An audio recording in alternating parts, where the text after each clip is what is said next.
Absolutely. We're going to talk about it this evening, and I ain't going to hold y'all long. Y'all know me, I have questions. Yup.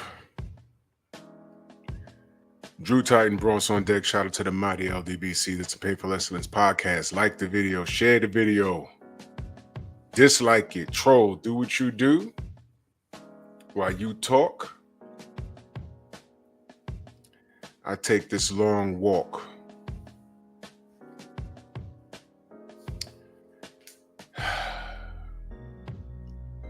And I love it. Y'all ever took a walk? Y'all ever took that stroll and just be in your thoughts?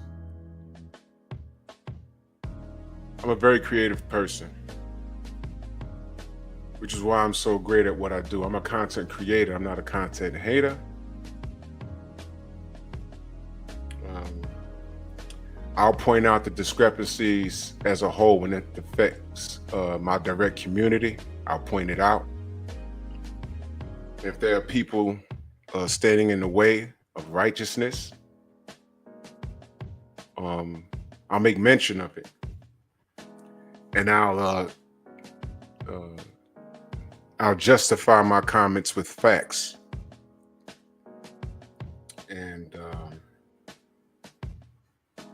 if you don't see value in anything that I do, you're free to leave. If you disagree with anything that I say, you're free to leave.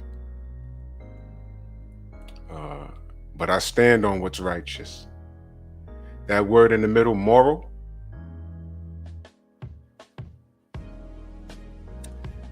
society's moral decline is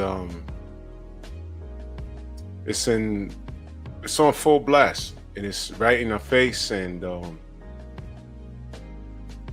the lack of morals has become the norm. And we've been in a dangerous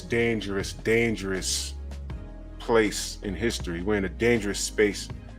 And the only way to change certain things is to get back to what we used to be as a whole. So we're going to talk about what we see now, why are things considered normalized, and what we need to do to get back to who we used to be. And there's a lot of things we need to change. And it starts with community also. So let's do this roll call real quick. Shower, salute, Queen. Rod Neal, Eric Jordan, my brother, salute. Showtime Majors, Sam Mack. ES, salute, Queen. How are you? Philip D in the building, salute. Yashan, salute. A Hardy, Houston in the building, salute. I hope I hope all of your holidays was well. My brother Paul Carrick, salute. Black Martial Arts Society in the building, salute. Let's get this started, y'all. Yeah. Bill D, what's going on?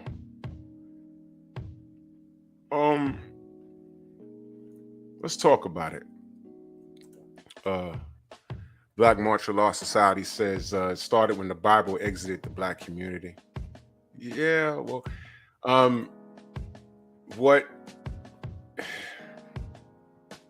regardless of how people feel about religion, I understand it. And anyone that disagrees with religion for whatever your reason being, I know Black people. Tay, good evening.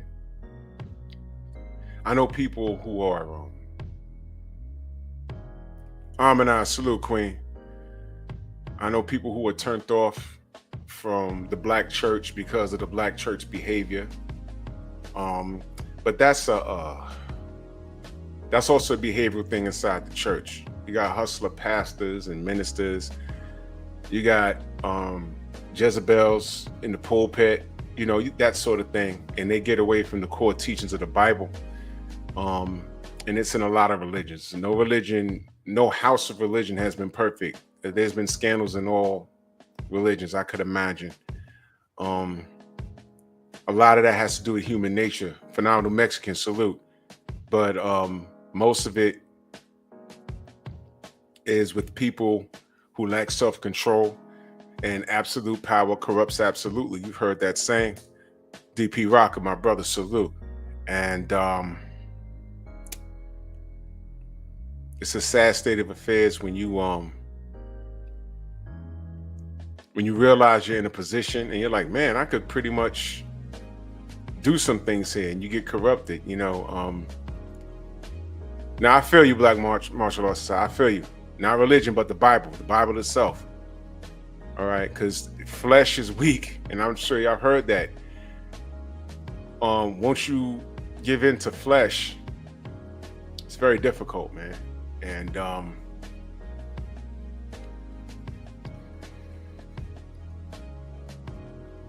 as a whole, and you could talk a lot about this, they talk about getting away from the teachings, the core teachings of the Bible.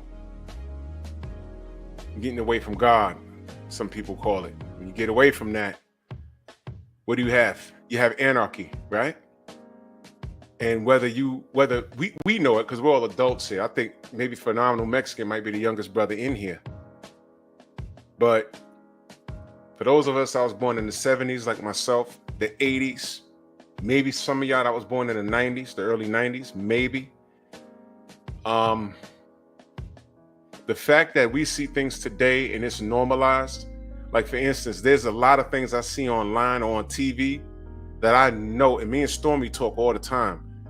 There's things I see on TV, I'm like, man, they could never do this in the 80s. Tone, what up? They could never air this in the 80s because at that time, it wasn't morally correct. I mean, it's just crazy. To say the word bitch on TV was like, huh? To call someone a dick, it's like, huh? You just can't do that. Now it's an everyday conversation. Derek Gaines, the legend, my brother, in that super chat, much love. He said, Drew and P.E.P, I'll be the big 55 Sunday celebration. That yo, salute to you, good brother. That's what I'm talking about, man. Man, celebrate every day. Celebrate every day, man. Salute to you, good brother. Salute to you, man. Hell yeah. That's what I'm talking about. Sagittarius season now. Scorpio season is over. Sagittarius season. Yeah, man. We've gotten away from our core morals. What are they? This country is based off the principles of Christianity. That's fine. If you look at this country and its behavior now, is it very Christian? It's not. It's not. It's not Christian. It's not Islamic. It's not. But what's the roots of this country? This is red ground, Native Americans. If there was never a hostile takeover of the Europeans over here, this is all red ground from Alaska through Canada, all the way to Mexico. It's all red ground. All of it. If Spain didn't come over here and the Pilgrims didn't come over here, no. If everyone stayed where they were, this is all red ground. And I don't know about who they worship, but I promise you what we're doing now is not what even they believed in. I don't know how many Native Americans y'all know, but I promise you it's not what they believe in. Promise you it's not. And once you get away from, I said a while ago, I understand religion. Whether you believe in God or not, I want you to imagine this world with no fear of God. There are a lot of people that would do a lot of wicked things, but that fear of God, the fear of God. You ever heard that term, the fear of God? Do you know that fear of God keeps a lot of people in place? Because if there was no fear of God, the most religious people that you know would be the most sinister people you know. There are people right now that are like, you know what? If it wasn't for Christ, that mofo right there, I could do it. No problem. No problem. I could do it no problem. But the fear of who he worships keeps him in place or her in place. And there's more of that. Some of the most religious people you know how you look at these people and you realize, you're like, the last 3 decades, that scandal in the church where you found out a lot of these priests were doing unheard of things with adolescent. Let's just say that. There's also a lateral other side to that, if that makes sense. There's people that said, you know what, I got to turn to God because I'd off him, her, and her. And you know what? Mr. Shelton, what up? And you know what? I can't. And they immerse themselves in religion and they become leaders in speaking the word. But if there was no word to speak, they'd be mass murderers, man. How many people you know were the craziest dudes or chicks on the block and they get locked up for a couple of decades, or by the time they come out, they're grown and you don't even know who they are. And then your parents or your aunts, the OGs on the block saying, yo, that dude right there, you know what he did? He's been gone for 30 years and you only 17 years old, but you know what he did? Then they tell you how he's some sort of super thug and now he's outside. How you doing, young man? And it's like, whoa, this guy who's preaching God now? Yeah. He did his whole bid. And you don't know he done slayed 5 people on the corner. And they deemed some of it was self-defense. And, I literally heard of a story like that. I ain't gonna say no names. But there was a guy on a relative's block. And when he got locked up, he was Gator. Like alligator. His name was Al. I'll just say that. But they called him Gator. And there was some weird things going on out here. And he went outside to help somebody. And by the time the police got there, 5 people were done. And Gator got locked up before I was born. And when he came back, I started hearing stories. And I was like, yeah, that guy, what? He did what? Like, yo, on that corner right there, he got the scrapping. J Bean, what up? He got the scrapping and 5 dudes ain't make it. Somebody pulled a knife on him and he got a hold of that knife and he got to chopping. And 5 dudes ain't make it. So there was like self-defense, but not quite, because he could have stayed home, but he came outside and 30 years. And he did every second of it. Night train salute. And by the time I saw him, I was about 17 years old.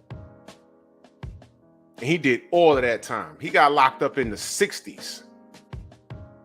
By the time he got out, it was like, wait a minute. No. He got locked up in the 70s. He got locked up in the 70s. Say 80, 90. By the time I saw him, I was like 16, 17. My math is off and it's late. I worked all day. Night train salute. But I said, that nice guy? They was like, the people that knew him were like, he was out here. He had a big old afro with a fist pick in it. He was out here. He was out here. And I said, he's such a nice guy. There's a, yo, you could do a movie about that kind of guy. He used to run things out here. And he went outside and 5 dudes. 5 dudes. They ain't make it. He got a hold of somebody knife and one dude walked up the block, killed over. The other dude, 5? But the fact that it was 5-on-1 and he was defending himself, they said, we still gonna hit you with 30 joints. You believe that? Jason Williams, salute.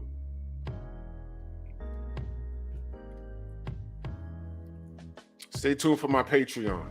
I'm gonna tell all these stories. You gotta be limited on YouTube, but just know this. My point is, by the time I saw him, he was super religious. He moved down south. I heard he has a big old church somewhere. I don't know. I don't remember. That was the last I heard of him. But when he came home, it was like, hey, man, what's going on? I said, well, who is that? It's like, yo, that's Gator. I was like, who's that? You don't know? I was like, no, you ain't never heard. I said, I heard about some awesome fight or whatever that happened. They was like, no, that's him. I said, that's him? Him? Yeah. That left 5 people on that corner right there? Dead? I was like, what? That's him? Yup, he did that.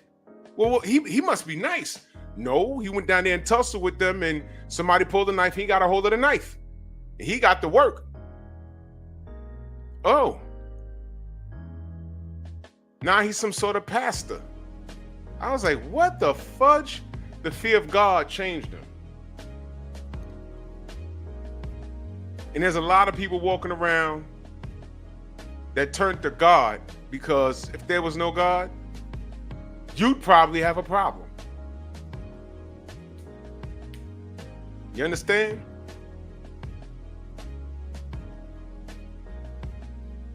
Oh, I know, Shelton. That's a whole other story. I mean, that's a whole other show too. Yeah, that's a whole nother. That's another show I'd have to do on a Patreon, because people are so in their feelings, especially Negroes on here, because they're, oh, he's talking about me. I am, but whatever.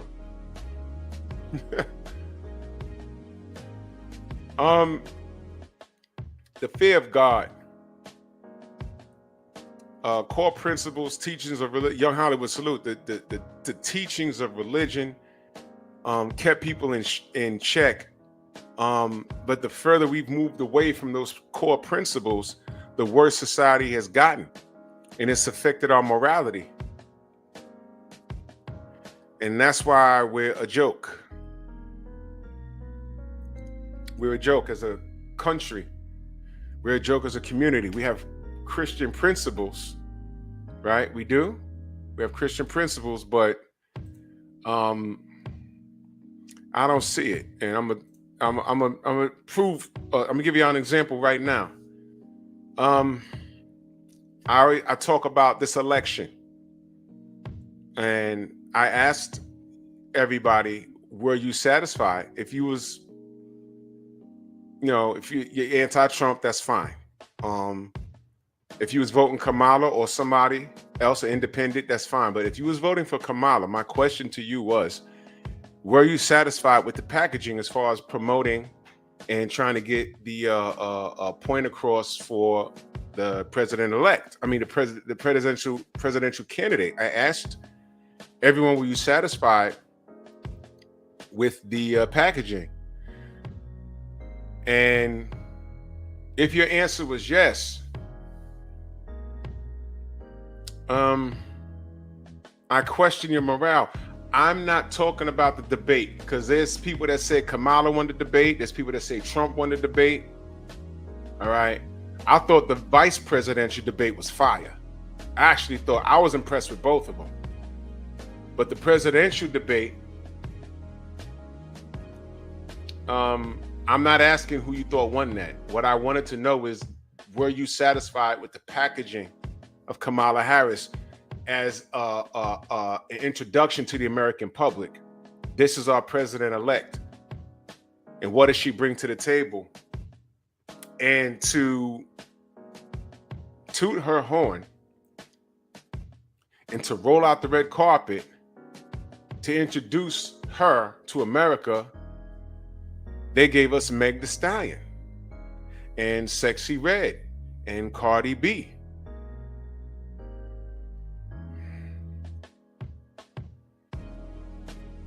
I mean, they could have got on their own social media and did what they did, but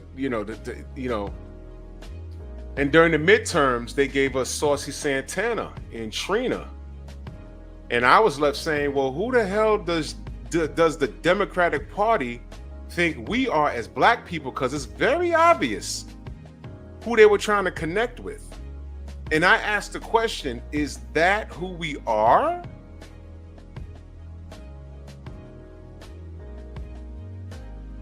Now I want you to look at something. When I talk about society's moral decline, look at that.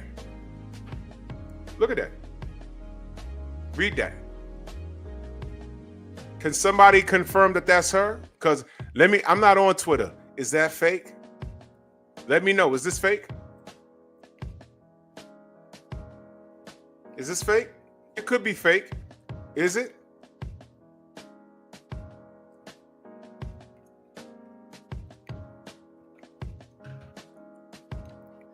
Could be fake, but I'm treating it as it's real. Even, Lada, salute. Even if this is fake, for someone to do this is crazy. Phenomenal Mexican says it's real. It's real. This is a woman. This is a modern woman, a black woman, right? With the blonde wig, but whatever. I just voted. Don't tell us what to do with our coochies. Hashtag Kamala for president.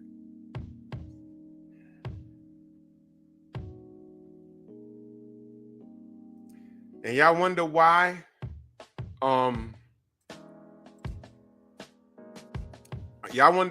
Kamala lost? That's one of the reasons. There's a litany of other reasons, but that's one of a few reasons. I just asked about the packaging. That's all I asked about. I said, are y'all satisfied with this? I don't get it. And salute to my brother Eric Jordan in that Cash App. He said Miguel would be a better candidate than her. ¡Ay, Miguel! ¡Miguel! Eric Jordan back in that Cash App. He said Kamala is the most incompetent candidate, epic fail. This is what they're saying. And salute to my brother Paul Carrick, heavy in that super chat. That Cash App. He says for appreciation, man. Salute to you, good brother. Much love and appreciation. Thank you, guys. I'm about to buy a new mic soon. Gotta step my mic game up. I gotta redo my whole desk and everything. Thank you, guys. I appreciate you. Paul Carrick, Eric Jordan. I appreciate all you guys. Thank you. Thank you, guys. Let me be very clear. Cardi B, Meg Thee Stallion, Trina, Sexy Red, these women, I'm not going to say they couldn't exist in the 80s. They could, but they would be so low on a totem pole, nobody would even pay them attention if they started talking about politics. And no candidate in their right mind would bring them on stage to do any tune for them. Moral decline. There are a group of people mad that Lil Wayne is not performing at the halftime Super Bowl show because the Super Bowl is in his hometown. They're like, why don't you bring out Weezy? I'll tell you why. Let me ask y'all a question. What Lil Wayne hit song is he gonna sing at the Super Bowl that's family friendly? This one. Whoa!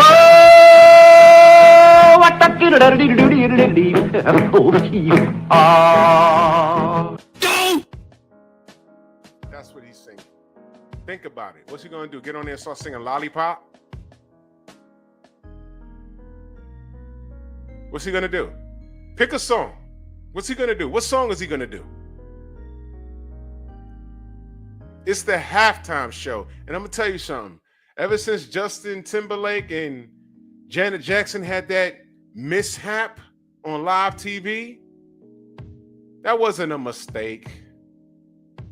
They were really forcing the envelope. After that, the next Super Bowl, they said, nope, we're going all the way back. Bring back Paul McCartney. We got it, because kids saw that. Moral decline. I wasn't with that. I was like, yo, bro, what is that, man? Y'all doing too much. How you go from Justin Timberlake and Janet Jackson to Paul McCartney the next year? That's how bad y'all did. Come on, man. So everyone was like, man, why not Weezy? Why not Weezy? Well, I'm not a fan of that dude. I'm not. Come on. I know some of y'all are, but that's fine. But think about it. Kendrick Lamar's hot right now. Kendrick Lamar can do several songs. And Kendrick Lamar got that They Not Like Us thing. Please, he's going to have the whole arena jumping. They not like us. They not. But think about it.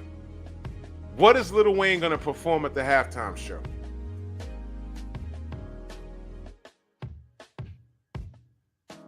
His body of work is his own undoing in reference to that happening. And although he's a millionaire and he's had an outstanding career, this one little moment, the Super Bowl is in your hometown. And where everyone would say it kind of makes sense to have Weezy do the show, the people in charge are saying no.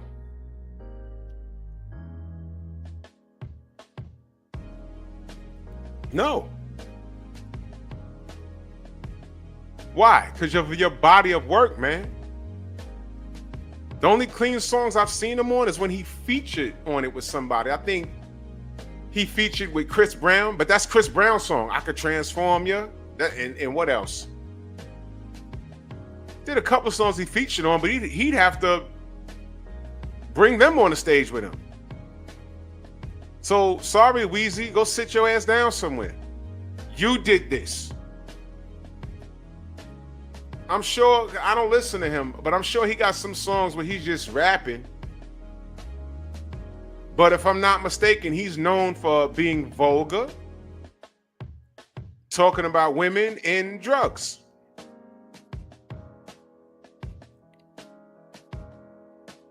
So no halftime show for you. That's it.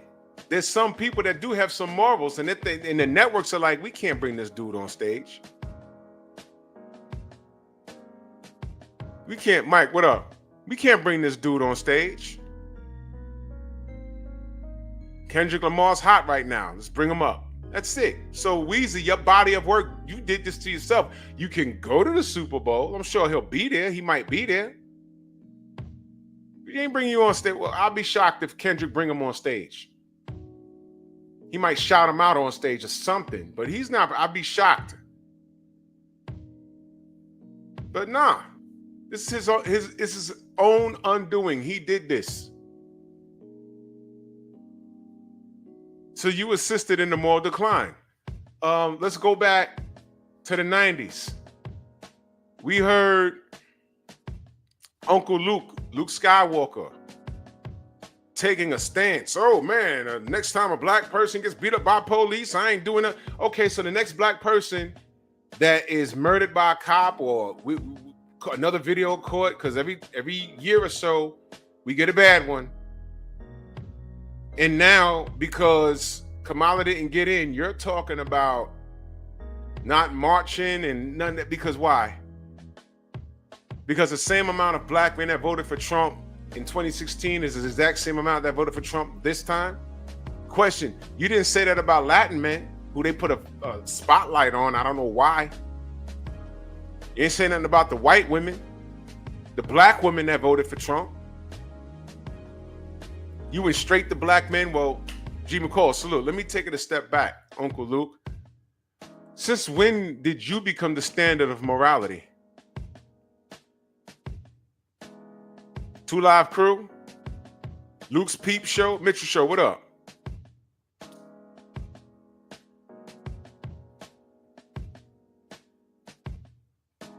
You had orgies on stage on your shows. I've seen them. I knew cats back then. I ain't actually been to a show, but I knew cats back there. You remember the little palm quarters? This was not the smartphone era. Palm quarters. Reset common sense. Salute. Palm quartering. People banging on the stage, man. That was you, Uncle Luke. That was you. Going on talk shows, talking about sexual freedom and stuff like that. Do you know he couldn't perform in certain cities because his shows got too wild like that? Fast forward, literally like 25 plus years later, you got Sexy Red and Sukiyana talk about eating the man's booty on stage.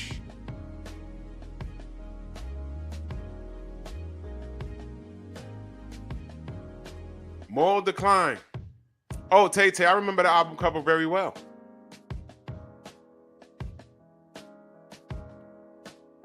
Oh, Mitchell, so you know what I'm talking about. So since when exactly, Shawa? Since when did all of these celebrities become the moral standard? And when Kamala ain't get in, you want to blame your own community? I'm sorry, I don't remember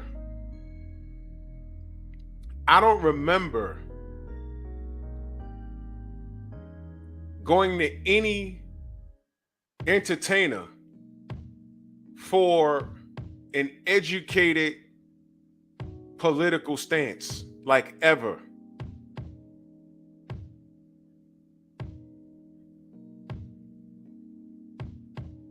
Sunman Receipt says the black man is an artificial entity, slave created in 1774. Do your research. No, thank you. Block the troll, y'all. Goodness.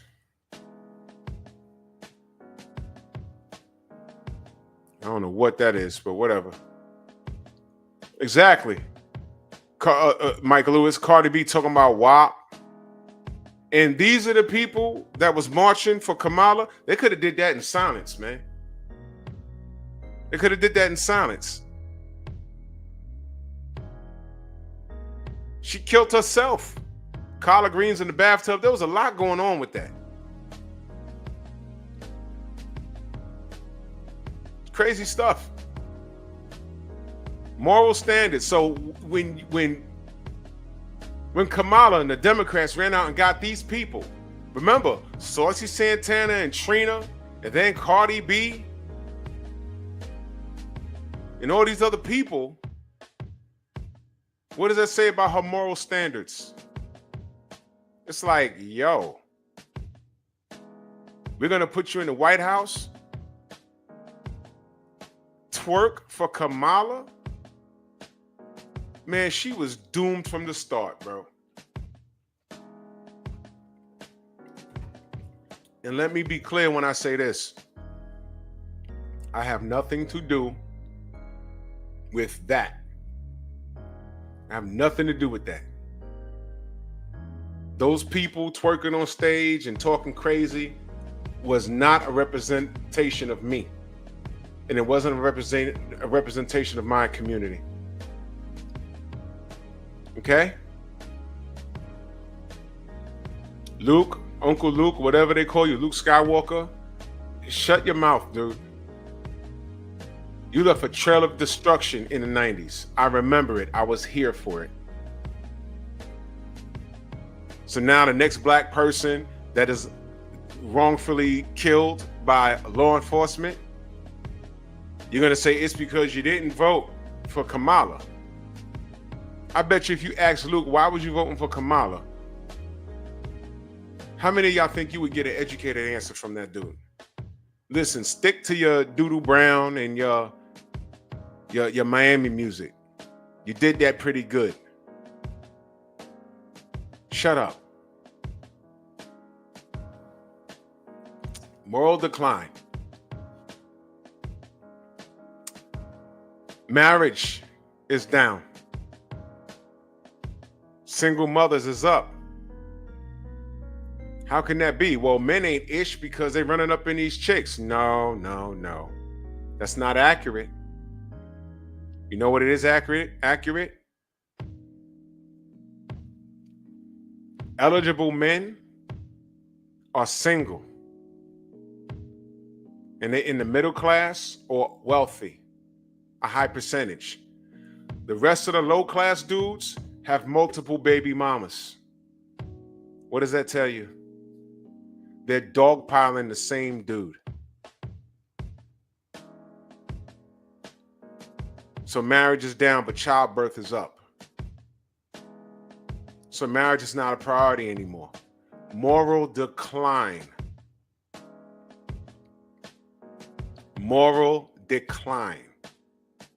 The American, and I'm not keeping it on a black thing. White folks having the same problem. The only difference with whites and Latins and Asians that are in America, their women are loyal to their men when it comes down to it. They could fuss with them and fight with them, but at the end of the day, they got their backs. Politically, too. Politically. I don't hear, when I hear other ethnicities talking about they're gonna deal with a black man, it's usually to get an itch scratched. Some of them say, no, I just like black men because it's an exotic thing for them. But it's usually just to get an itch scratched. But usually when they settle down, it's with their own. Usually.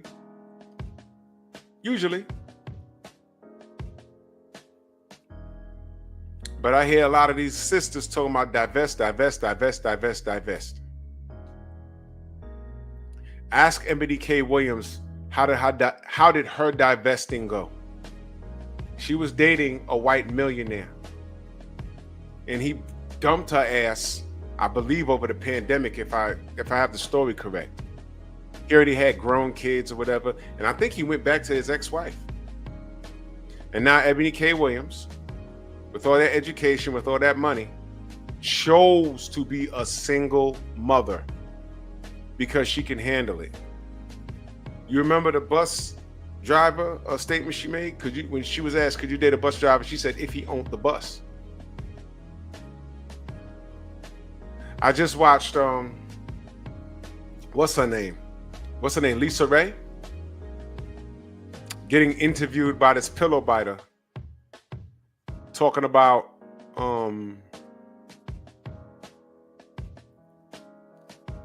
I need a man where I can just get up and go. She's basically saying men don't qualify to date her. I need a man who can get up and go, because I don't like to stay still. I like to travel, and if he's not making what I'm making, I can't, I can't take him serious. And she's just talking, and it's a gay black man, yassing her to death. And he's bigging her up. Oh yeah, you deserve that. This is what we're here to learn. And I'm like, yo, his opinion don't matter, because it's like two girlfriends talking. So you're not going to get a male opinion from a gay man. That's just it. And I'm not knocking him. I'm just telling y'all the truth. You know how many girls I've spoken to, and I'm like, yo, men, I don't know what man told you that. They were like, oh yeah, my friend, da, da, da, da. I'm like, well, who's this dude? Is he married? No. Then you find out it's her gay friend. It's like, man, come on. He's a hater, just the same way you say you don't keep a lot of girls in your circle. Better watch him. You bring a man around him, he gonna tell you everything wrong about that dude, and then turn around and try and snake you and shoot his shot. I've seen that. Wait for my Patreon. I got some ill stories that I've seen, man. I literally saw a chick take heed to every word her gay friend said. And I'm like, well, you've been single for 3 years, and I'm telling you how to handle this dude, but you don't listen to me. He leaves you alone. I know it's nothing I said. Well, she turned out she listening to this gay dude. She would listen to the dude she grew up with, which was us, and then this dude at her job. Because of his advice, she effed off all of her relationships listening to him. And the last guy, she came back and said, yo, he tried to holler at him. I said, oh, he's been screwing your relationship. He's been giving you fucked up advice on purpose for 3 years. But you was coming back telling us we're haters. We didn't even know you was listening to this. I'm like, well, who's this dude? Oh, this is my friend, whatever. And then my other boy was like, yo, you know who she talking about? I said, no, man. I work up the street from her, and she's always going to the store with this dude. This dude is mad gay. So one day we were in front of the building. We was like, yo, your friend at your job, is he like, broken wrist? She's like, well, yeah, that don't matter. I was like, yes, it does. Yes, it does. Case of boy, what up? Yes, it does, but you go ahead. Then that last part, dude spun the block and said, yo, your boyfriend tried to holler at me. She was like, what? I said, hey. What? Hey. My brother Kofa in the building. Salute. He says support black male media. We on the job, man. Salute to you. I appreciate you, good brother. So yeah. So I'm listening to Lisa Ray talking with this gay dude, and to her, that's her male co-signer. And I'm like, nah. Because here's the facts. She's like 60. She's grandma age. I just mentioned Ebony K. Williams, who's in her 40s, I believe. So you got that. You got Lisa Ray, who's in her 60s. You got Vivica Fox, who's in her 60s. What do they have in common? They all have money in their own careers, and they all single. Lisa Ray is not the chick from JC. What up? Lisa Ray is not the chick from Players Club. That shit is over. Now, is it possible she finds a man her age that has deep pockets that can just up and go? Probably. I'd like to see it when I think she's a millionaire. So she wants to bust a move. If the dude's not working, hopefully if he's 60, he's not working, he should have his own money to bust a move. And if they bust a move, does she expect him to pay for her? Is she going to pay for him? How does that dynamic work? So she wants a guy that can move and shake. Maybe a millionaire? But at 60 years old, where's she going to find that? It's not impossible, but I'm just saying, where's she going to find that? Are there 60-year-old millionaires or dudes that are making the strong six figures that may want to get with her? Possibly. But guess what? If a man is in that tax bracket and he's single, do you think he really is going to want a woman her age or maybe someone slightly younger?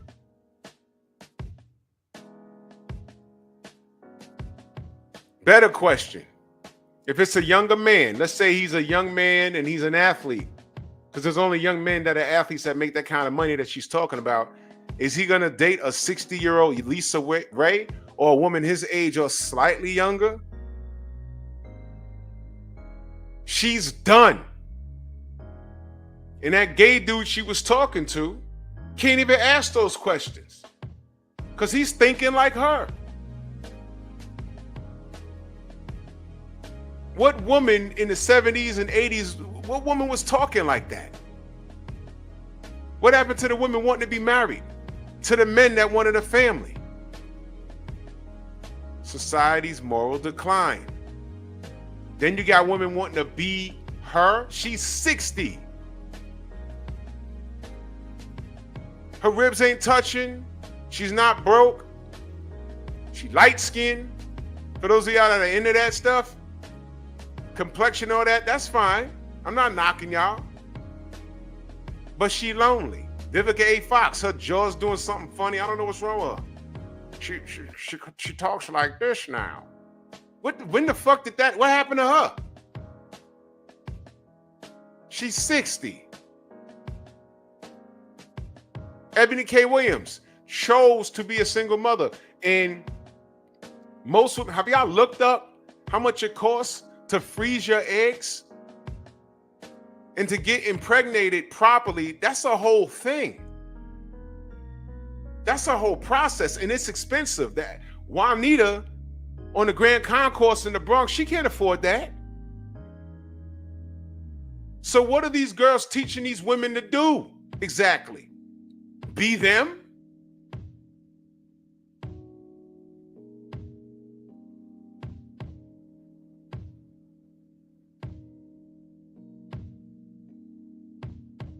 The passport bros exist because you sisters told, Jimmy, what up? You sisters told men to leave y'all alone because they dusty and everything else. And they said, all right, we comply. And now they complied and you realize, oh my God, my foodie call hasn't called me in a month. Where he at? He picking up the phone. He in Spain somewhere.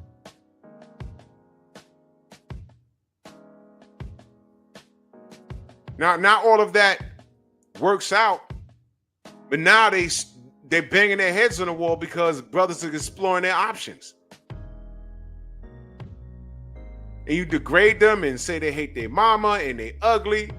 You can't say they broke because now they getting their passport stamped. PGA, salute. Now what are you gonna do? Shame men, insult them. And then you say, by the way, vote for Kamala.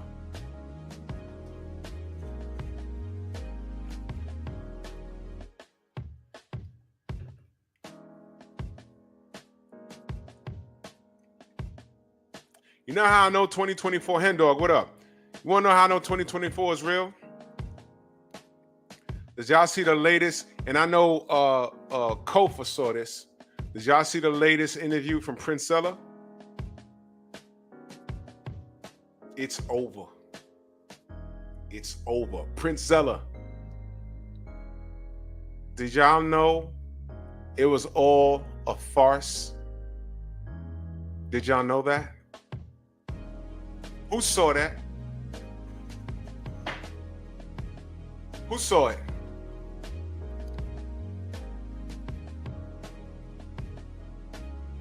Did y'all see the latest Princella interview? How she referred to her speech as comedy and how women are the worst friends in the world. And did y'all see that? I was like, what the hell is going on? Y'all haven't seen it?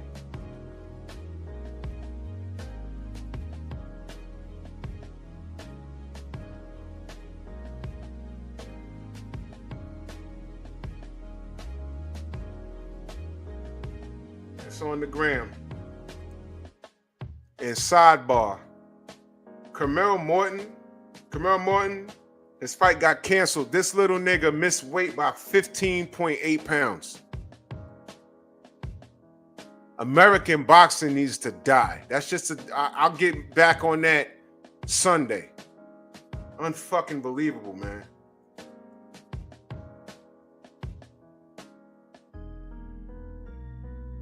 $15 pounds? You see? Is anyone going to say, oh, well, skills pay the bills? I don't even know who the hell he was fighting. Is anyone going to say, well, his opponent should still fight? Skills pay the bills. You see? You see? There you go.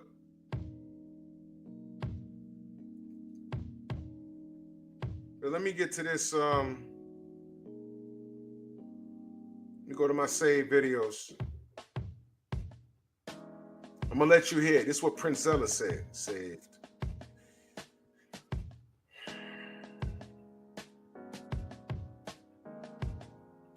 Listen to this, y'all.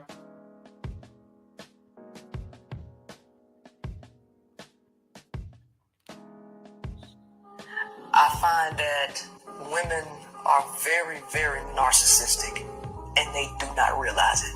I think women lack a lot of self-awareness and how I've taken my message, because I've got a little comedic edge.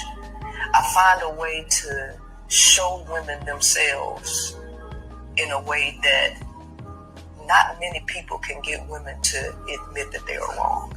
I have a way of getting women to admit, damn, I'm a terrible person, right? I've gotten women to see how terrible they are as friends, as relationship partners. Women are terrible relationship partners, right? But, you know, for me, it's about the truth. This is not me. Women have... Hey, bro, that was Princella. I'm dead serious.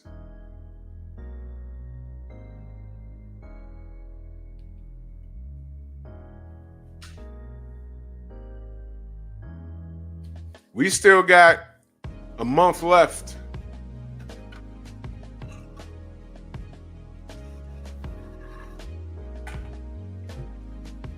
We still got a month left.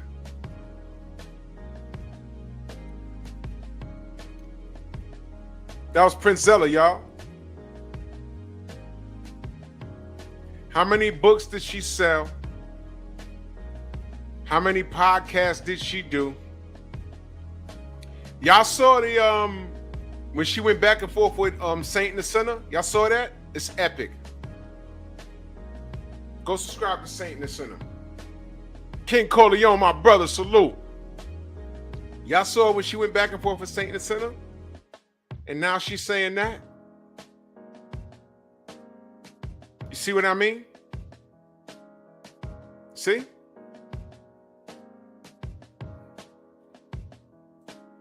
Bro. Godfather. Yeah. You can't make this shit up, people. You cannot make this shit up.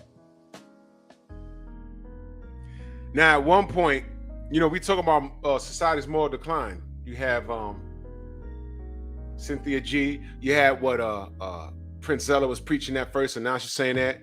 My brother Kofa says her and old girl must have broke up. She was dating one of them YouTubers that's on these panels. Really? Ain't she a single mom too? She's a single mom. I think she's a single mother. And all of that story she told, I heard the whole story.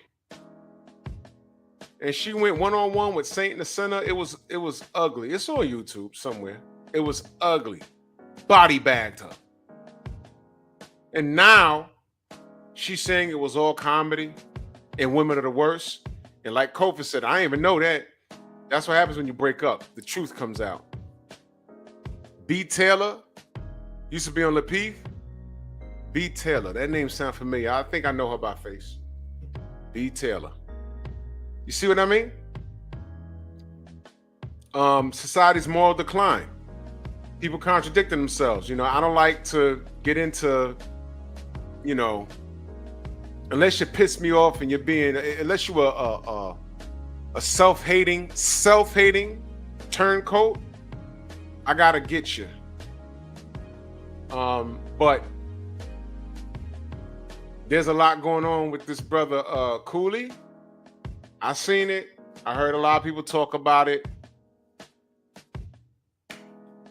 Yeah, you got to look it up, brother. I'm not on that right now. I appreciate you, brother, but I'm not on that right now. There's fights on DAZN. There's fights on DAZN tomorrow. There's some boxing tomorrow. Check with Stormy B-Man, and I'll talk about it tomorrow when I get home. But I appreciate you.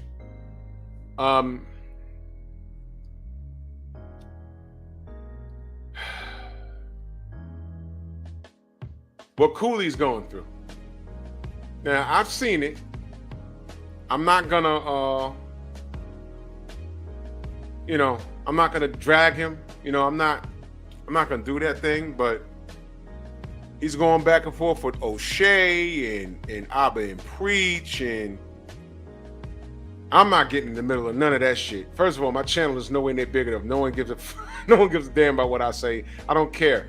I'm just saying, I just watched it and I said, damn. And I'm looking at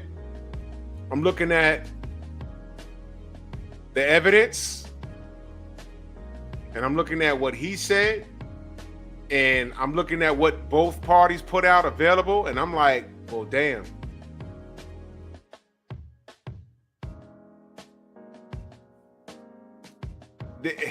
When we talk about society's moral decline, a lot of people saying that he's a walking contradiction. He says, I didn't hide anything, which I think is true. Everyone knew his girlfriend was white, was baby mama or whatever she is. And then I saw him go back and forth with Fatty, and I'm like, ugh, this is different. I was like, man, this is rough. This is rough. And now Prince Zella is flipped. She flipped over a bad breakup. What did we say about these ladies?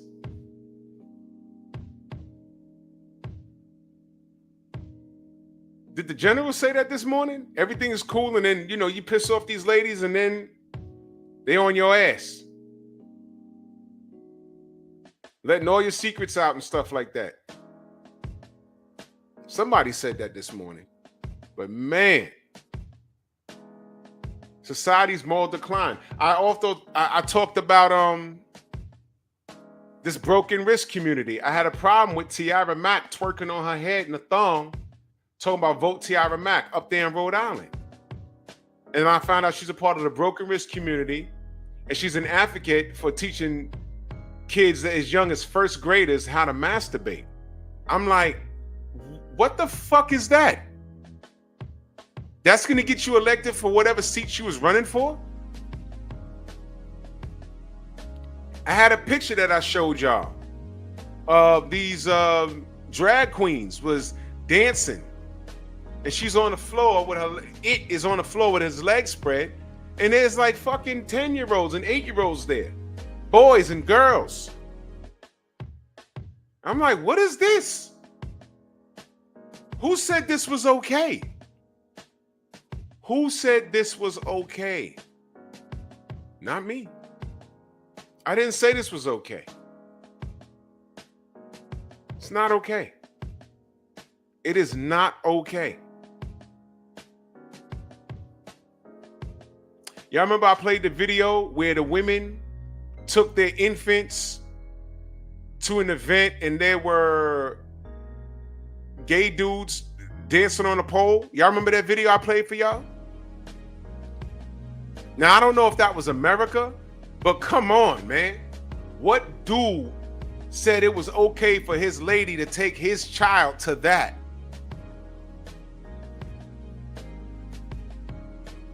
Y'all remember the video I showed y'all with the little black girl dancing on this little platform, and she's just dancing and waving her arms? Had to been no older than 7 to 8 years old. And there was 2 drag queens enabling her, and all these white folk jumping up to the stage and putting money, just Spark, salute, throwing money on the stage. And I'm like, what the fuck am I looking at? Y'all remember that? That was one of my early shows a couple of years ago. Y'all remember that? And I said, what is this? This should be, man. If I had been there, I'd be in jail. Because how the news would have reported it, it'd have been a hate crime. Angry black man ripped the head off of a drag queen and chased the other one and tried to beat him down with the head of the other drag queen. And white folks tried to interfere, and then he ripped their arms on him and beat like 12 people with it. And you just seen my mugshot like, I'm a hero. Because my goal was to save that black child. There was 2 white drag queens in a white audience, and those dudes was old. Men and women old, and this black girl dancing on a little platform. Do y'all remember that? I played the video, and I got so mad, I teared up. I said, why are they doing this to this kid?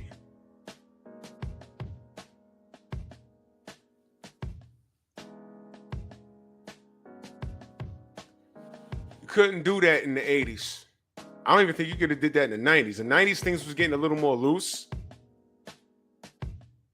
But I played the video here. I saw it on Instagram. I said, what is this? Where is this? This is abuse. And they were throwing money at her?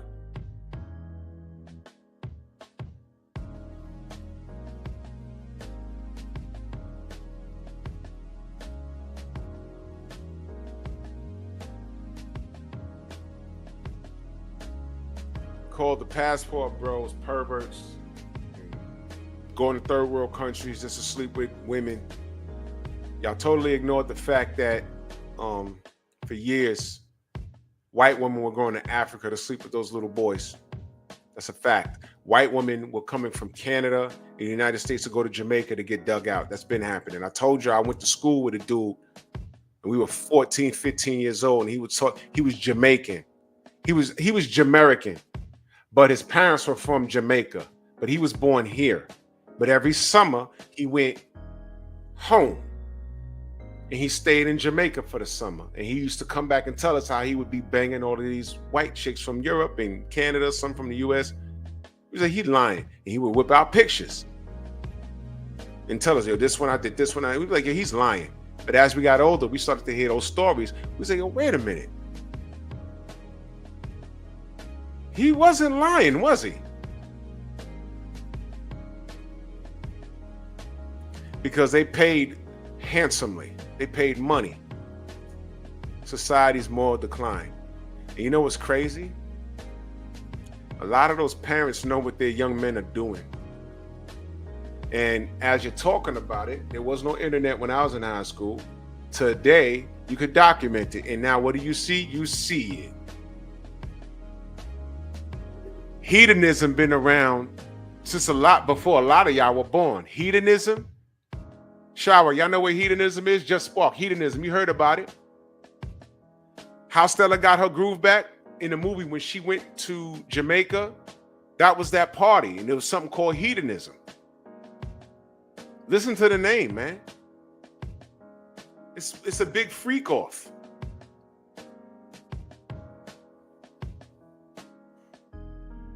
Sheila, salute, Queen. I'll read y'all something. Stephen Mintz. He says, "All the moral values of Americans in decline." I'm just going to jump around a bit. Signs of moral decay. He said for him, he says, "For me, sign of moral decay is so-called smash and grab incidents, kind of burglary or looting where the perpetrator smash a barrier, such as a display window in a shop or showcase, grabbing valuables and making a quick getaway without concern of setting off alarms or creating noise. It's a crime of opportunity, often executed in minutes, leaving a trail of destruction and despair. Imagine if you owned a shop, or your mom or dad did, and they have worked all their lives to open up a store and are successful, and now it's in jeopardy because of not because of anything they did or didn't do." National Retail Federation reports that theft resulted in 121.6 billion in losses in 2023 for the U.S. retailers, and up to 112.1 billion in 2022. California alone lost 8.720 billion, the highest in the country. 7-Eleven, Whole Foods, Nordstrom, Target, Starbucks and Subway, Denny's, In-N-Out Burger, Macy's, Taco Bell. To prevent theft, many big retail pharmaceutical chains now lock up all kinds of merchandise. That's true, because I had to go inside a Walgreens to buy some deodorant. And where I used to go to this Walgreens, just grab the deodorant and go pay for it, I look and I'm like, why is this shit locked up? I had to press for a button, and then here come little Spanish dude with an afro. He has to open it up. How many do you need? 2. Give it to me and I leave. And I'm like, why are they doing that? Because of the migrants running in there stealing shit? Because of the smash and grab? I just read you the numbers. This is real stuff.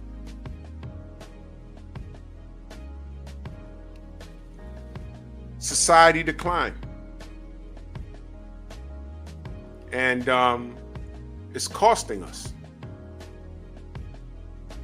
There's something called respect. You walk into a store, you see something, you buy it. There's a bit of integrity that involves your everyday life. I drive a New York City bus. You know what I mean? People, yo, look, I don't know how the transit system makes money. Matter of fact, they released the numbers.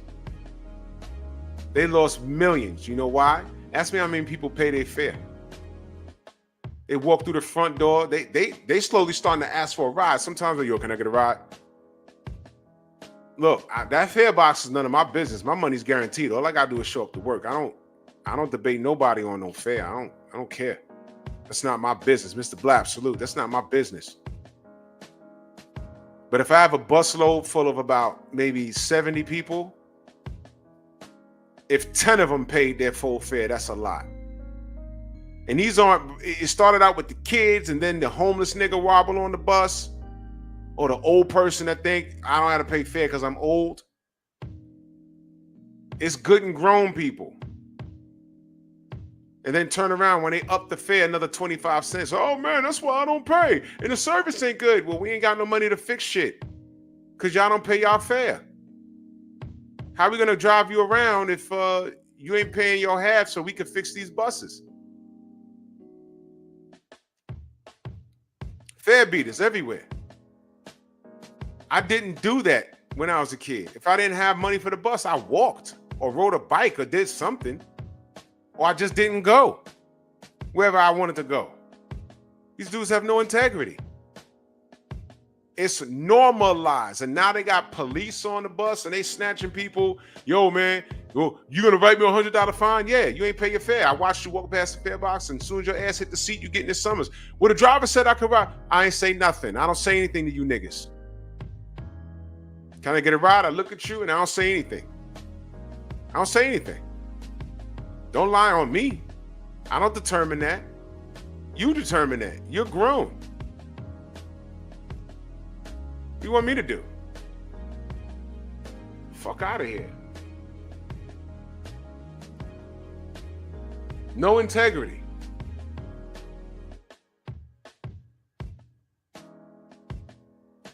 You can't own a conventional business, man. The gym I go to, interesting story. The gym I go to just changed over to LA Fitness. It was something else prior. And one of the things that they said was they had a lot of people just sneaking into the gym. They would just walk in and, you know, depending on your membership, you could bring a guest. You could bring a guest, right? There was some motherfuckers just walking in, and while the people that this was distracted, they would just dart upstairs. Well, one motherfucker got hurt. And he couldn't do anything. He couldn't sue or anything because his punk ass wasn't supposed to be in the gym in the first damn place. And salute to Eric Jordan back in that Cash App. Salute to you, brother. He said, unfortunately, a lot of people are homeless and can't. Yeah, bro, I know. But you know what? Back in the day, you just couldn't do that. You just couldn't do it. Couldn't get on the bus. The driver would be like, nah, get out of here, get out of here. And now I go to train them, like, well, you know, you can't do this, you can't do that. I'm like, yo, look, I'm not doing nothing. I'm not doing nothing. They pay me great money. I'm not doing any of that. I'm not talking to nobody. You don't pay me for that. If somebody get rowdy, I take the bus out of service. Delano, what up? He says, I disagree. MTA makes more money than many third world country by itself. I sustains NYC. It's inside corruption. That's the problem. No, it's not, bro. No, it's not. And that has nothing to do with when I'm talking about the moral decline. So what are they going to do? Everybody's riding the bus for free, but complaining that that the buses are breaking down. I dealt with that today. That really has nothing to do with what I'm talking about, Delano. Do you just walk on the bus? Or do you pay your fare? When you go onto the train, do you hop the turnstile or do you pay your fare? I'm talking about society's moral decline. That's what I'm talking about. That's a whole different conversation. But make more money than third world country. America makes more money than third world country. So does Europe. But what does that have to do with their transit system? Nothing. Nothing. I work it every day. And there's no morals on my bus. I have good and grown people wearing $1,000. Sneakers, jeans, shirts, caps, rings, $2,000 iPhones or whatever have you, and they don't pay their fare. They don't pay their fare.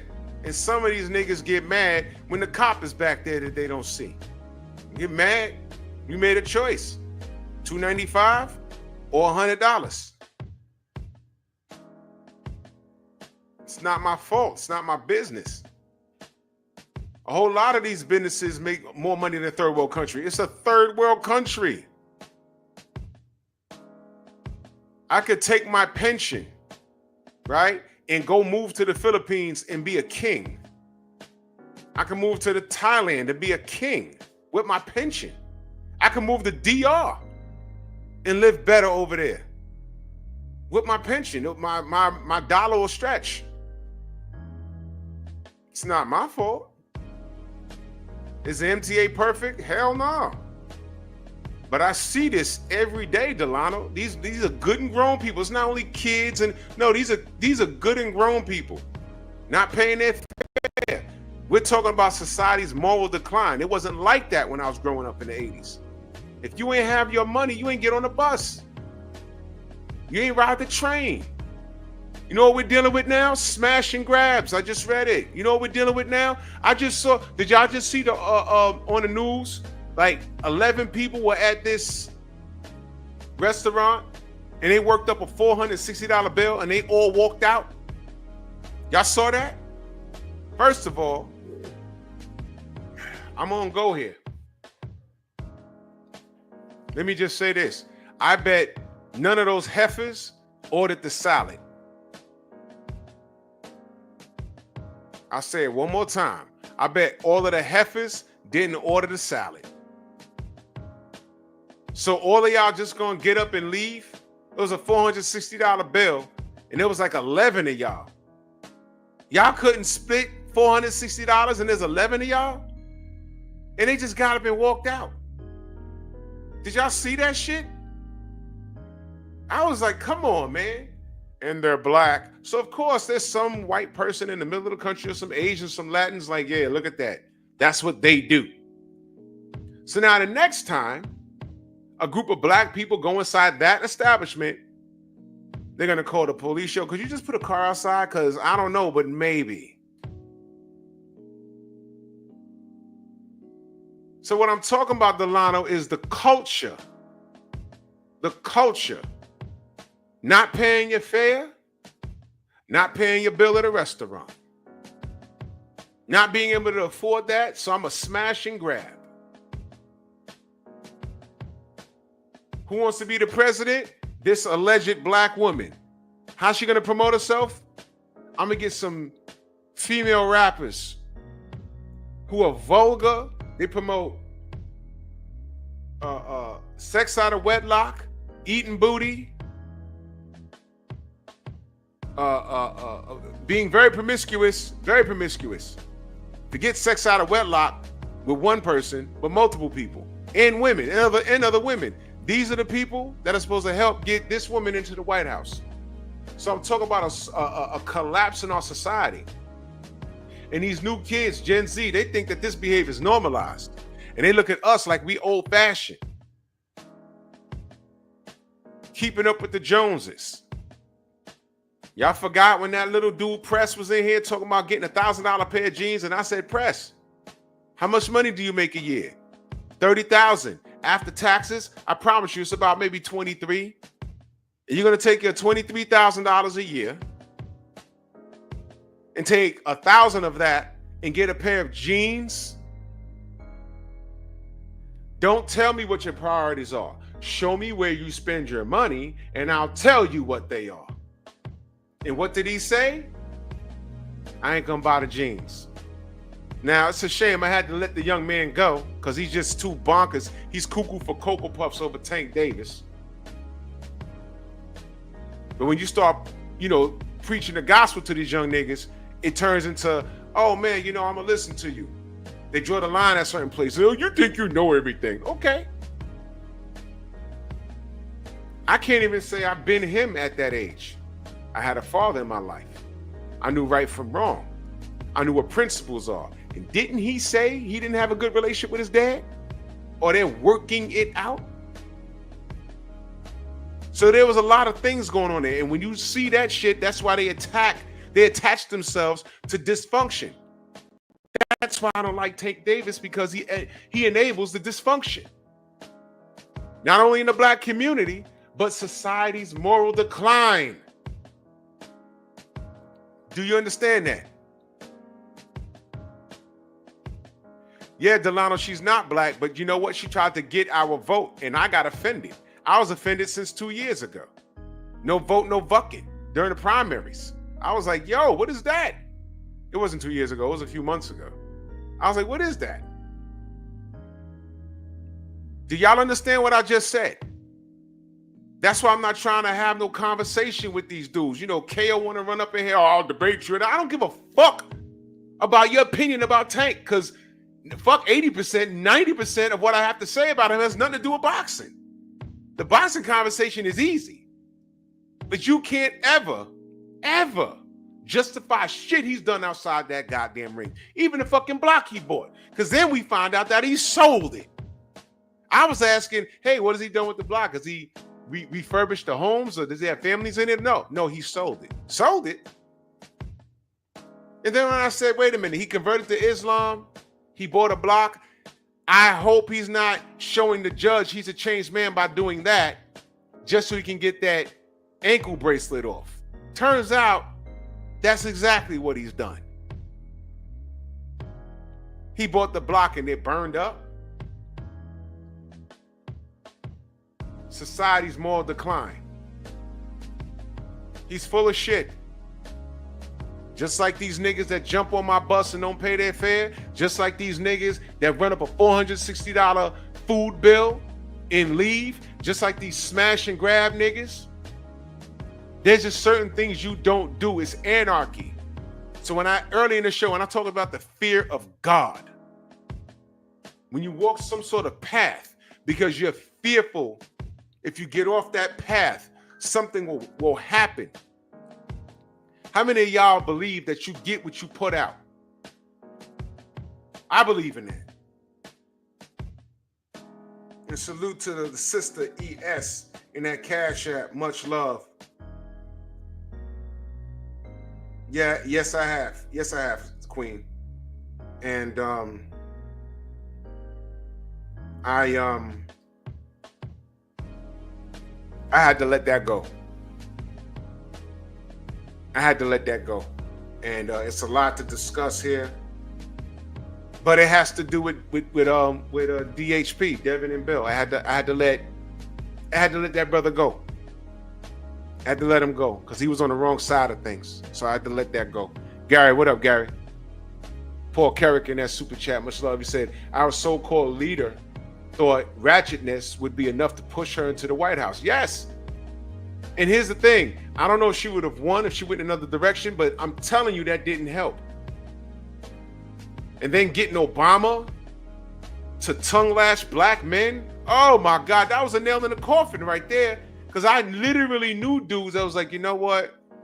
You know I don't deal with Trump. And I'm not too keen on Kamala, but I'm gonna support that party. And then after Obama did that, I knew many dudes was like, nah. So what you gonna vote? Trump? Nope. I'm gonna stay home. That's what they did. I know several dudes that did that. Several. They held their vote because they were offended at that.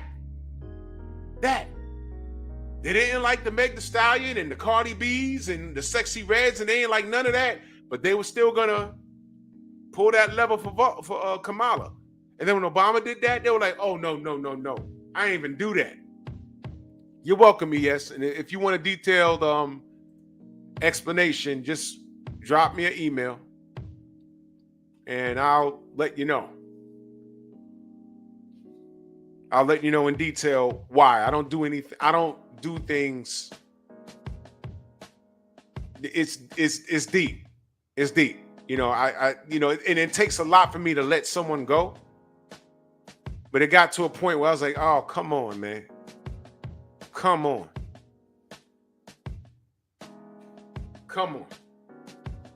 Oh, yeah, Shawa, you're absolutely right. But that no vote, no vucking, that sealed it for me. I said, what is this? Y'all remember that? No vote, no vucking? I said, what the fuck is this? And that was geared towards the black vote, the young people.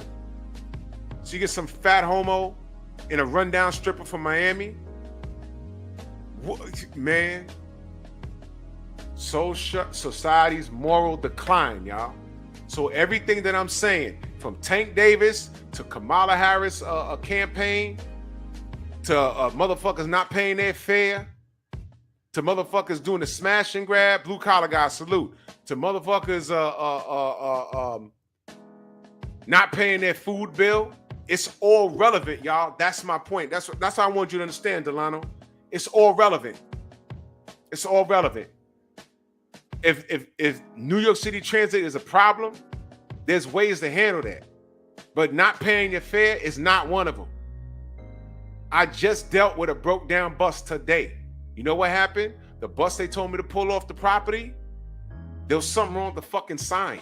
And I couldn't shut it off. It was something on there, I couldn't shut it off. I didn't leave the property until like 30 minutes later. Do you know what happens when a bus is late? Let's say there's 3 buses. Let's say one of those, the bus in the middle is the one that's missing. This guy is picking up a load, and then the guy in the middle that's supposed to be there, his load is sitting there. The guy that's pulling up is getting double the amount of work. So he's picking up his people on time that's normally there every day, but then that people in the middle, now they're pissed off like, why are you late? He's not late, there's a bus missing. But do you think there's people that understand that?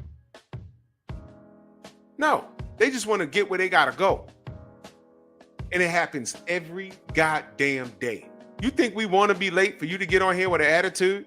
No, I want you on my bus and I want you to fuck off as fast as I want to get you where you're going as fast as I can, as safely as possible, so you can get the fuck away from me. All of y'all stink and smell like cabbage anyway. Get away from me. Every man, woman, and child, get away from me. Get the hell out of my, get out of here.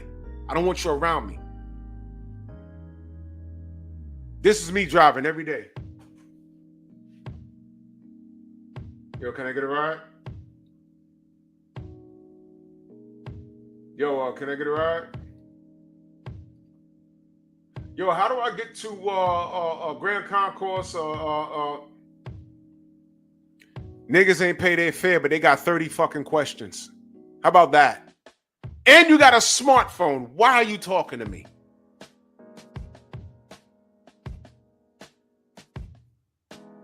You're doing too much. You're lost? How? You have a smartphone. And then get mad when I'm like, you asked for a block, and I'm like, that block is nowhere on my route. Oh, well, you're supposed to know. Is that an iPhone? Get away from me. Get behind the white line, man. Go away. Go somewhere. Go somewhere. Society's moral decline. Motherfucker came in through the back door, didn't pay a dime, and then want to, instead of using his phone for what it's for, want to come and ask me a question. That's lazy. How about you snuck on the bus, go in the back and be quiet, man. Leave me alone. Society's moral decline. This is a culture that has systematically fucked us up. From the presidency all the way down to the nigga that sneaks on the bus. It's a culture. That's my point. Let me go back to this article. Ethical shortcomings. There have been moral lapses in virtually every segment in society. We've learned about disgraced politicians such as George Santos, Bob Mendez. We all know about the sexual exploits, harassment of Harvey Weinstein and others. Then there are those in sports who get arrested for sexual assault or other things, even betting on sports now. What with a gaming industry with high gear, he's going all over the place, and he's right. 54% say the state of moral values in the U.S. is poor. 33% say fair. 10% say it's good, and 1% say excellent. The 1% are who? The goddamn criminals. The 10% are who? Gen Z, who think this is normal. 33% are probably on their deathbed and they don't care anyway. 54% is me. No, we're fucked. It's over with. 83% think U.S. moral values are getting worse. That's also me. 74% of Republicans say moral values are poor, and 97% think they are worsening. Minus the Republican, I'd say I fit in that. Minus the Republican. 73% of Democrats and 80% of independents think they're getting worse. Everyone, come on, bro. We're all on the same page when it comes to moral ethics. Republicans and Democrats can agree on that. Now listen to this.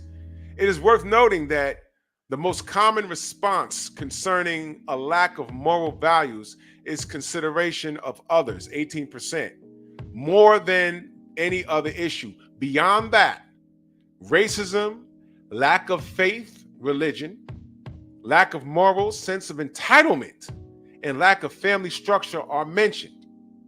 Not everyone believes these findings and the conclusions drawn. Just because people believe it doesn't make it so, according to psychologist Adam M. Mastroianni, PhD, I know who that is, who says that the decline is an illusion.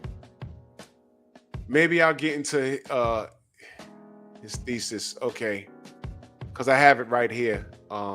Adam Mastroianni, it's very detailed, but I'll stop there. Let me explain something to y'all. It starts with us. And why do you think we say that the American household is so important? Mother, father, children. And it takes a village. You got to raise these kids. What have we known over the last 20 years? What has increased? Single mothers. I want y'all to look up West Virginia, how many people have relinquished the rights of parenting. Do y'all know about that? And the single parents relinquishing their parental rights to the state. I got to do a show about that. What the hell's wrong with my camera? I got to do a show about that. People relinquishing their rights because they can't control their kids. You know why? Some time ago, you gave your kids an 800 number, 1-800-daddy whooping my ass. Well, when the ass whoopings decreased, we have this. We're in a bit of anarchy, don't you think?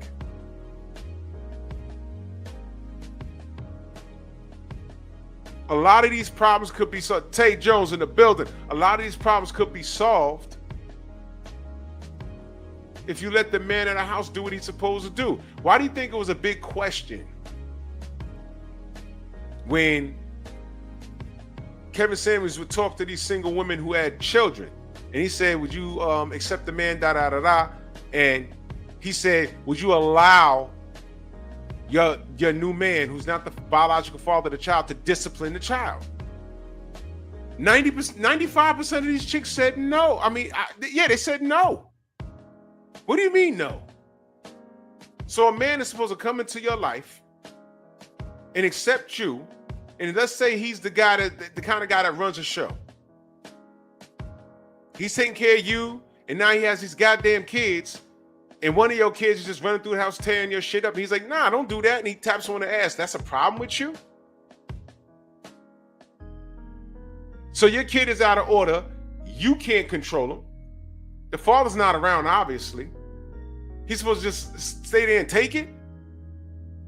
Society's moral decline.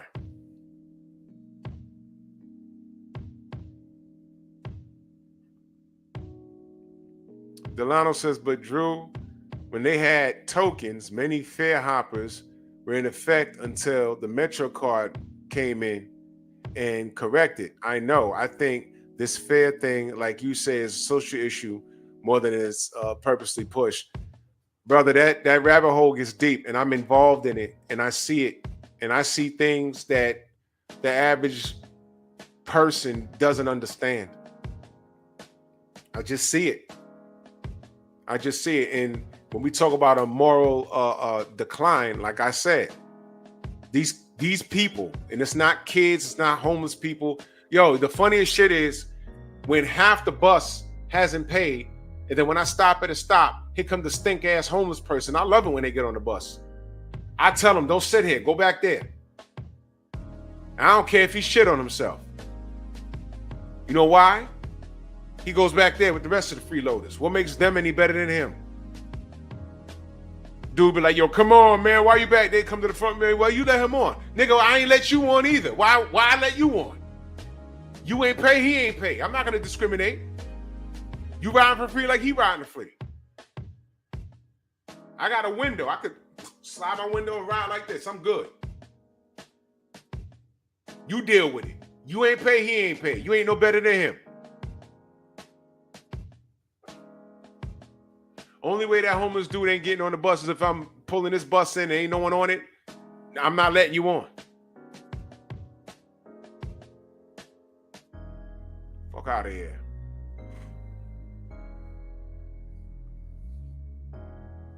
It's cultural, and that's what that's the point of the show, Delano. From fair hopping to dash and grab to smash and grab, whatever it is, to not paying your food bill at a restaurant, to not raising your kids. It's all connected. It's society now, and it's getting worse.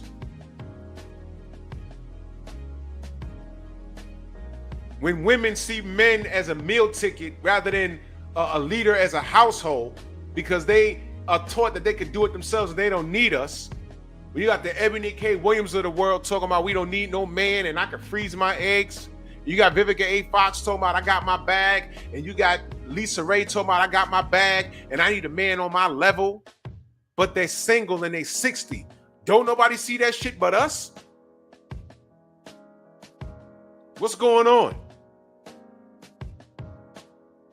You know what you're really seeing? Is there any coincidence that society's moral decline is directly related to the boss bitch era? Whoa! What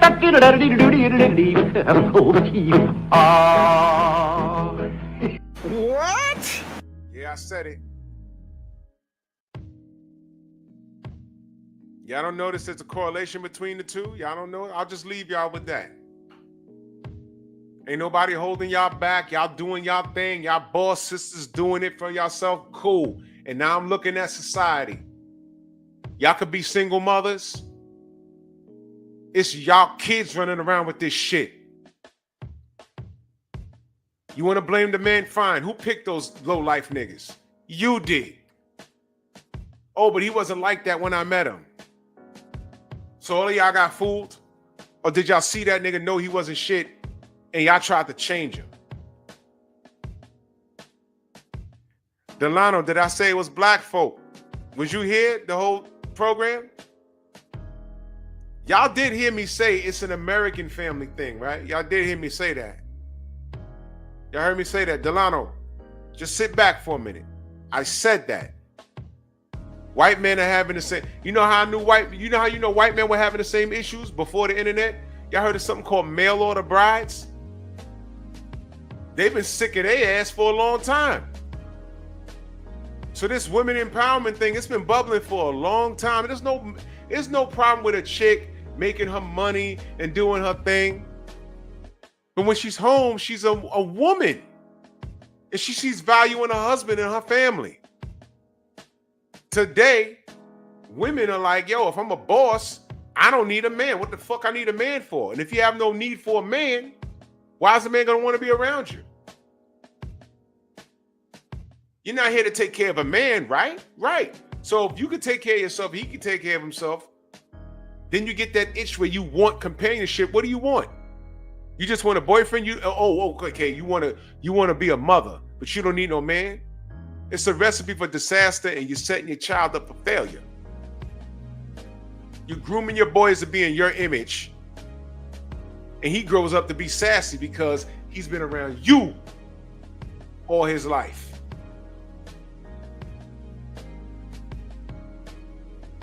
The chick that had 7 baby daddies, or whatever it was, the welfare queen, she taught her oldest how to get on public assistance. And when he got online talking about, yeah, I even taught my son how to be on public assistance. He's 18 now. Turned the camera on him, and he's just like this. Yeah, I get all my snacks and all my food on public assistance. And his head doing just like this. And he's talking like his mother. And I'm like, look at this sassy ass pillow bite. She raised the pillow biter. Now watch this. She had 7 kids for I don't know how many. It was multiple baby daddies. The dudes that are splashing her, are those any kind of men of any kind of value? No. But it'll be a chick like that that'll say they got fooled or niggas ain't shit. No. These are the dudes you chose who don't represent a hardworking black man like me. I don't want to talk about no goddamn public assistance. I work for mine. I've always been like that.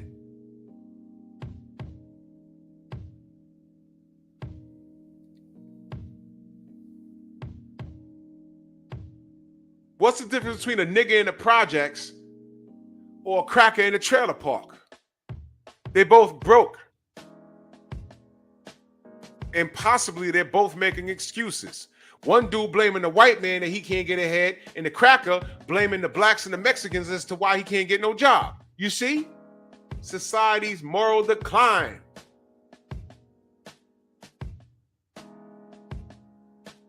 All those cats at the Iron Waffle, salute. All those cats that did the dine and dash, I bet you all of them had jobs, especially the fat chick. You don't get that fat without having food in your goddamn house. This is disgusting. So we're fighting wars on multiple fronts. Because if we wasn't so down as a society, if we were together as a society, there wouldn't be no migrants here. That would have worked itself out. What do you mean? You ain't got no green card. What you doing here? Hey, get him out of here. Get her out of here. Get him, her, and the fucking kids out of here. Because one thing, black, white, Latins that live here are Americans. The one thing we can all agree upon is we don't want to work hard to pay for some fucking freeloaders, whether they're domestic or foreign. That's the issue we should be focused on. But due to society's moral decline, we get distracted by nonsense.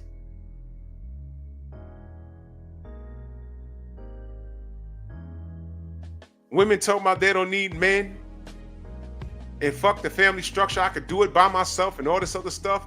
All of that. Meanwhile, these clowns are hopping the fence. We got probably potential terrorists running around in here. And before Trump takes office, they're having parades over the wall. In your cities, closing down your schools and telling you, in the Democratic cities talking about, we're going to fight for them. Why? So they could take the jobs at a lower rate of labor and more black people could go unemployed? Man, y'all better wake up, man. Y'all better wake up. They ain't sending these migrants to the suburbs. They ain't closing their schools. Sanctuary city, my ass. Don't talk to me about why Donald Trump got elected. People are scared of this shit. They're scared of this. He's in the White House because the Democrats messed up. They messed up, man. And they tried to cater to the black vote by getting us to jump up and dance and shuck and jive. And what they learned was, we ain't doing it. You can hate Trump all you want, but people are scared. And all that fence hopping that they're doing, they didn't like it. If you live in a sanctuary city like I do, you don't like it. You don't like it. This Venezuelan asshole robbed a DA in the building. Ain't the first time he did it. These dudes running around Times Square snatching chains.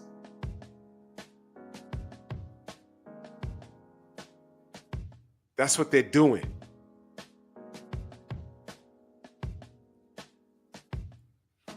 Let me tell you something.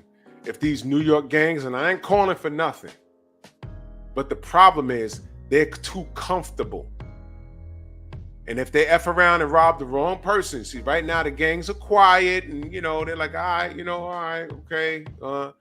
Let them F around and rob a Crip's mother or a Blood's grandmother or CKBK. I don't even know if they're in New York. I don't want to get too deep. CKBK is Crip Killer, Blood Killer. I don't even know if they're in New York. I know they were in Los Angeles. I was told about that, but whatever. Mansa Musa, salute. Then it's going to be like, yo, you know what? Nope. It's going to get ugly. Now it's going to be like, oh, they're slaying migrants. No, the real story is somebody ran up somebody's grandmother's head, and now 20 of them got killed in one night. And what the police going to do? Yeah, we're looking. We're looking for someone who killed 20 people. Those 20 people ain't supposed to be here. And didn't these migrants go up my fellow officers' heads? And the Democrats just don't want to do shit about it. So we're gonna find who did this, and we're gonna take our time about it.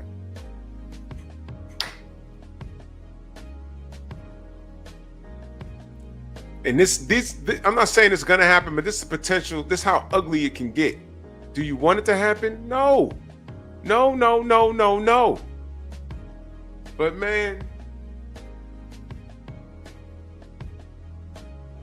if we paid our own way, if we act accordingly, if the American household was strong, if we gave a shit about our children as a family, if we gave a shit about having a family, if we gave a shit about our kids' education, if we told the broken risk community, y'all can exist, but keep it out of ear and eye shot of our children. Let us raise our kids. Keep that stuff to yourself. I determine what I teach my child. And once he or she turns 18 and they are 21 and they can get out my house, they can do whatever they want. But for now, these are my kids and they're my responsibility. Leave us alone. If we set a standard, this would be easy peasy.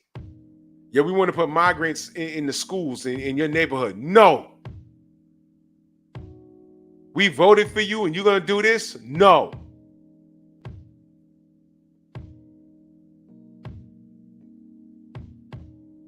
Because I'm going to tell you something, man. I'm going to tell you what I heard. There are people, I can't say it on here, bro. Totally got to go to Patreon. But I've spoken to people in these cities, man. I know people in a lot of these cities, and they've said some stuff. And it's going to go back to what I said at the top of the show. The only reason why these people didn't act on what they've told me and they've said out loud, like in over the phone or whatever, is because of their fear of God. Now, you just think about what I'm saying. The only reason why they didn't act on what they told me is because of their fear of God. But they're angry, man. There's a reason why Trump is in office. It ain't got nothing to do with racism at this point. People are afraid.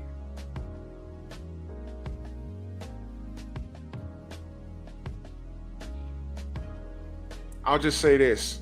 It's a million times worse than what I said about a car fire. And what I said wasn't even bad. Because I thought that they committed attempted murder. I still think that Fury did that.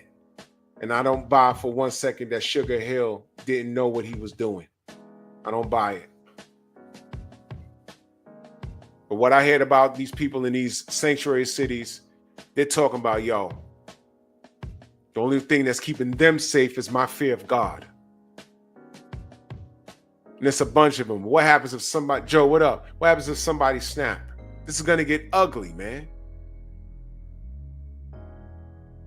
But if society was on one accord and we didn't decline so bad, now this is just one more thing that we're dealing with. We shouldn't be talking about, oh man, the American household, that should be taken care of already.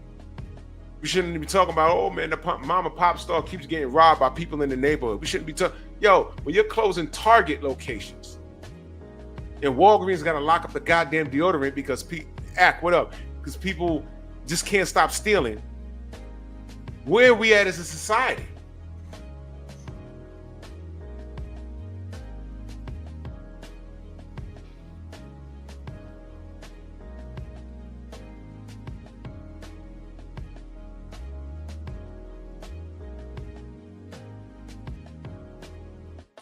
Delano says they used the pain of Black Americans and shitted on our faces, and gave everything to others. Well, I'm beyond that at this point, Delano. I'm not saying you're wrong, but I'm beyond that, because that has nothing to do with the Black woman choosing Uncle Sam, something I spoke about last show. The Black woman chose Uncle Sam over having the Black man in the house. And if you talk to modern women today, they stand on that. Because in their eyes, grandpa was, because these are all young ladies now, great grandpa was cheating on grandma. You don't know that. And you wasn't involved in that. That's a story that you're making up. Y'all want to trauma bond for shit that y'all didn't go through. I discussed that last show, Delano. You should go back a show ago. Pep Talk episode 379. I spoke about that. They made a choice. We dealt with dysfunction on our own. Black men were fighting multiple wars. Racism. We was trying to get educated. And as time went on, we started fighting with our women. Or they made the women fight with us. Got them thinking that they better than us. It's like, yo, hold on. We're better as a unit. What the fuck you mean? You don't need me. But meanwhile, you divorce me, you take the kid, you take the fucking house, you take the car, and you taking my goddamn money. So decades later, we're growing up not to like y'all, and y'all don't like us, and y'all don't even know why. You're independent, but you need my money, and you taking Uncle Sam's money. That's not independence. That's you being a fucking slave bitch. So we're fighting multiple wars on multiple fronts. And now the world is sneaking over these borders, and we don't know what we got going on. The American dollar is down, and we robbing ourselves so bad, stores are closing. Where are we at as a society? Society's moral decline this shit is dangerous. That's why people are talking about leaving the country. Because we are not who we're supposed to be or what we used to be. This is the whole thing. They're setting it up for China to come in here and take over and move shit around. Y'all know about this thing that Trump is going to do with tariffs? And research that. This shit is deep. What was Kamala going to do? I'd love to know. Provide more mental health care for Black men? What? We're not crazy. Y'all crazy. And there's more women. How come all the women didn't fucking vote for Kamala? Y'all don't need us, right? Y'all could have carried that vote. Man, we can't trust y'all to sell out a WNBA game. But you were supposed to vote this bitch in the fucking White House? And somehow that became our fault? And y'all would rather watch, and that's my next show. Y'all would rather watch the country burn? Y'all would rather watch the country burn? Because Kamala's not in office? Delano, do you know about that? These ladies they're withholding Kitty Cat. They weren't fucking to begin with. Well, they were fucking, but they were fucking Pookie and Ray Ray. But they'd rather withhold the kitty cat, right? But they're so mad that this woman ain't in the White House that they would rather watch the country burn. They would rather wish harm. And this is my next show. They'd rather wish harm on America than to watch it succeed under the presidency of Trump. Let me explain something to you. He's in office. You better hope he's successful. Why would you want him to fail? Y'all are every bit, and for every women, especially Black one in particular, you want to know how stupid you hoes are? Let me tell you how stupid y'all are. Years ago, when Obama was in office, a man by the name of Rush Limbaugh said the exact same thing. And then grandstanding said, what's the problem with, ladies and gentlemen, what's the problem? This is how he talked. Ladies and gentlemen, what is the problem with saying that I hope the president fails? Dummy, if he fails, America fails. Look, This is the democracy. We had a vote. Your party lost. Deal with it. Deal with it. Y'all had a vote. Trump won. When he won in 2016, we dealt with it. I wasn't enslaved. I wasn't in shackles. We wasn't no World War III. He was in and out of there. Had another vote. He won again. Deal with it. Now here come these chicks sounding like Rush Limbaugh. That's my next show. He said it. We shunned him for it. And remember what I said earlier in the show? You who believes you get what you put out? I believe that. What happened to Rush Limbaugh? He died. Well, people died. But you know what was crazy about his death? What's the craziest shit about his death? Do you remember? Do y'all remember what the craziest shit about his death was? And he was a big time Republican. Y'all remember what the craziest shit about his death was? The craziest shit was he died in February on Black History Month. That was the craziest thing. 704 Joe, salute. Because he said a lot of racist shit. He died on Black History Month in February. I don't remember the exact date, but I said, oh man, that's crazy. Just like that fool in Baltimore. Like he talked about me and talked about me and talked about, and I never said anything. And then one of the queens hit me up on the DM and said, you got to go check this. And I was like, I don't want to give him any views. I don't care. She said, no, check it out. And I looked and I said, oh, he dead? Come to find out his daughter, and I say this all the time, his daughter is the one that broke the news. And I said, wow. You know the irony behind that? Because he was the one that got up on YouTube and said he was going to sexually assault black fight fans' daughter. But he took the video down. Hashtag John Lennon, instant karma. Because a year and a half later, he died. And he was a brittle diabetic. And every time I turned around, he was telling me, oh, Drew Titan, he on steroids. And he on that. I'm like, yeah, okay, I'm just in shape. He was a brittle diabetic, and his daughter let the world know that. And I bet she probably didn't know that, you know, she probably looked at this channel and said, why was he talking about this guy Drew Titan all the time? But what I'm talking about is the irony behind certain things. The irony behind certain things. It's incredible. So Rush died on Black History Month. That was just ridiculous. And salute to my brother Eric Jordan back in that Cash App salute. He says, identity politic only work once. We not a fool no more. Exactly.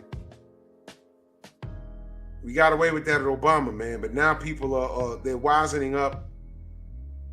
And again, I'm not, if you voted for her, I'm not, you know, if you voted for her and you say, I like the politics, that's one thing. But I was talking about the marketing and, as you said, identity politics. I ain't with that no more. I live in New York City. And I see what's going on. Get them out of here. I don't like paying welfare for lazy motherfuckers that are born and raised in America. I shouldn't have to do it. They're getting $5,000 of food stamps and all that. Get out of here, bro. Get out of here. And if Kamala wasn't going to do it, we need to get someone else in here to do it. And that's the long and short of it. But, I'm going to get out of here, man. It's a great show, man. I appreciate you guys. Stay tuned. Me and Stormy be talking boxing this Sunday. And, I'm wishing death on American boxing. But we're going to talk about it. So salute to everybody, the Venmo, the Zelle, the Cash App, the Stupid Chat. Y'all make the show. And I love these conversations. Be on the lookout for my Patreon. I'm going to let y'all know when I have content on there. I'm going to let y'all know. And everything that I do over there is not for here. It's going to be a lot more loose. You know what I mean? And yeah, I'm gonna have a special announcement for all my members. You know what I mean? And I appreciate y'all. So y'all stay safe and make sure you take it gently, man. See you soon.